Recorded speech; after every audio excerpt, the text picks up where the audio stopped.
US tariff detail was announced last night. Here are the things to know, here are the things to think about. First up, there is now a base level tariff of 10% on anything from anywhere going into the US, with a couple of small exclusions. Whilst that 10% base level is there, lots of countries have got a higher tariff, and if we net it out, it's somewhere between 20 and 25% of everything going into the US now is more expensive.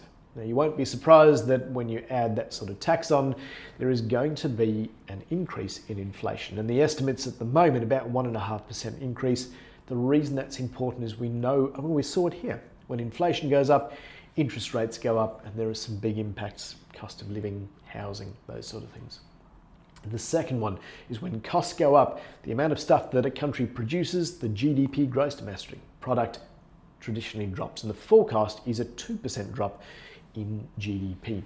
If we bring it back to sort of smaller or more focused on the share market, what does it look like? Now, some of the estimates are earnings per share. So what does a company earn? The potential drop around at about 9%. But we also do have to sort of build into the equation that the market ran really hot, then it's dropped, and we're sort of in this stage of limbo.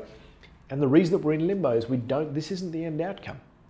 The end outcome is going to depend on retaliation, potentially from the EU and China, and then maybe retaliation again from the US, and also having a look at what things look like longer and more broadly. Now, if we have a look at what the market did today, our market dropped by 2%.